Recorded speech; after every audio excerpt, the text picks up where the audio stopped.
CBT సమావేశంపై సమాచార పత్రం. EPFO యొక్క central board of trustees CBT యొక్క 235వ సమావేశం ఫిబ్రవరి 10, 2024న న్యూఢిల్లీలోని ద్వారకలోని యశోభూమిలో జరిగింది. కేంద్ర కార్మిక మంత్రి భూపేంద్ర యాదవ్, సిబిటి చైర్మన్, సమావేశానికి అధ్యక్షత వహించారు. శ్రీ రామేశ్వర్ తేలి, కేంద్ర కార్మిక శాఖ సహాయ మంత్రి, సిబిటి వైస్ చైర్మన్ మరియు కార్మిక మంత్రిత్వ శాఖ కార్యదర్శి, కో-వైస్ చైర్పర్సన్ కూడా పాల్గొన్నారు. సిబిటి మరియు ఇతర అధికారుల కార్యదర్శిగా ఉన్న సిపిఎఫ్సి కూడా ఉన్నారు. ఫిబ్రవరి 9, 2024న ఈఎస్ఐసి మరియు ఈపీఎఫ్ఓ సంయుక్తంగా ఒక సాంస్కృతిక కార్యక్రమాన్ని నిర్వహించారు. ఇటీవల ప్రారంభించిన కౌశల్ భవన్, న్యూ మోతీ బాగ్, న్యూఢిల్లీలోని నైపుణ్యాభివృద్ధి మరియు వ్యవస్థాపకత మంత్రిత్వ శాఖ యొక్క అత్యాధునిక కార్యాలయం. హిందూ మతాన్ని రాజ్య మతంగా ప్రదర్శించడానికి స్పష్టంగా ఈ కార్యక్రమం నిర్వహించబడింది. జై శ్రీరామ్ నినాదంతో ముగిసింది. అనంతరం మంత్రి విందును ఏర్పాటు చేశారు. మరుసటి రోజు ఫిబ్రవరి 10, 2024 ఉదయం 9 నుండి 10 గంటల వరకు సిబిటి సమావేశం 1 గంట పాటు షెడ్యూల్ చేయబడింది. కొత్తగా ఏర్పాటైన ఇది మొదటి సమావేశం. బహుశా ఇది ప్రస్తుత ప్రభుత్వం యొక్క చివరి సమావేశం. కాబట్టి దాదాపు ప్రతిదీ మరింత ఆచారబద్ధంగా సాగింది. కొత్తగా ఏర్పాటైన సిబిటికి ఐటియుసి, ఐఎన్టియుసిల నుండి ప్రాతినిధ్యాలు లేవు. ప్రకటించబడిన 10 మంది సభ్యులలో 8 మంది మాత్రమే నామినేట్ అయ్యారు.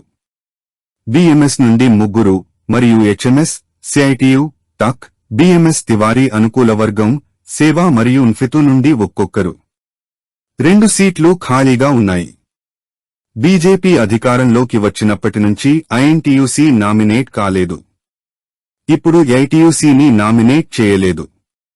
దీని ప్రకారం కొత్తగా ఏర్పాటైన central board of trustee of employees provident fund CBTEPF సమావేశం ఫిబ్రవరి 10, 2024న న్యూఢిల్లీలో గంటన్నర పాటు జరిగింది.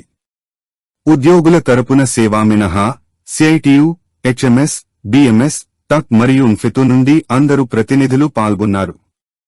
సిఐటియు నుండి కామ్రేడ్ ఆర్. కరుమాలయన్ హాజరయ్యారు. మన జోక్యం మరియు నిర్ణయాలు క్రింది విధంగా ఉన్నాయి. 2023 నుంచి 24 వరకు అకౌంటింగ్ సంవత్సరానికి వడ్డీ రేటు 8.25%. ద్రవ్య విధానంలో అధిక వడ్డీ రేటు ఉన్నందున సిఐటియు నుంచి వడ్డీ రేటును పెంచాలని డిమాండ్ చేశాము. గత సంవత్సరాలతో పోలిస్తే ఇది 8.15% నుంచి 8.25కి పెరిగింది. ఇది సిబిటి సిఫార్సులు మాత్రమే అని మీ అందరికీ బాగా తెలుసు. కేంద్ర ఆర్థిక మంత్రిత్వ శాఖ ఆమోదం తర్వాత మాత్రమే వడ్డీ పెరుగుదల అమలవుతుంది. అనంతరం ఈపీఎఫ్ చందాదారుల ఖాతాకు జమ చేయబడుతుంది. కనీస పెన్షన్ పెంపుదల మరియు ఈపీఎఫ్ స్కీమ్ వేతన పరిమితిని రూ.15,000 నుండి రూ.25,000కి పెంచడం వంటి అంశాలను సిఐటియు లేవనెత్తింది.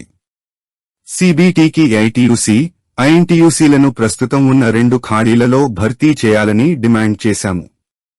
సుప్రీంకోర్టు తీర్పు తర్వాత ఉమ్మడి ఎంపిక, ధృవీకరణ మరియు జారీని ధృవీకరించడానికి అవసరమైన ప్రక్రియలను పూర్తి చేయడానికి 14 నెలల కంటే ఎక్కువ సమయం గడిచింది. డిమాండ్ లేఖ. ఈలోగా కొందరు చనిపోయారు. కాబట్టి అర్హులైన పింఛనుదారులకు అధిక పెన్షన్ను విడుదల చేసే ప్రక్రియను వేగవంతం చేయాలని మేము అభ్యర్థించాము. ఎర్నాకులం ఈపీఎఫ్ఓ కార్యాలయంలో ఒక వృద్ధాప్య ఈపీఎఫ్ పెన్షనర్ పి.కె. శివరామన్ ఆత్మహత్యకు సంబంధించిన విషయాలను మేము సిబిటి దృష్టికి తీసుకువచ్చాము. సాంకేతిక అంశాల సాకులతో పింఛను మొత్తాన్ని విడుదల చేయడంలో విపరీతమైన జాప్యం జరిగింది. కొన్ని పత్రాలలో పుట్టిన తేదీ ఒకదానికొకటి భిన్నంగా ఉంటుంది. మేము ఈ సమస్యను లేవనెత్తాము, దానికి గల కారణాలను గుర్తించి వాటిని పరిష్కరించాలని డిమాండ్ చేశాము. కార్మికుల సమస్యల పట్ల ఈపీఎఫ్ఓ అధికారులు మరియు సిబ్బంది సమస్యలపై సంబంధిత సంఘాలతో చర్చించి బదిలీలు మరియు పదోన్నతులు వంటి వారి ఫిర్యాదులను పరిష్కరించాలని మేము సూచించాము. Welcome to our YouTube channel. Don't forget to like, subscribe and share the videos.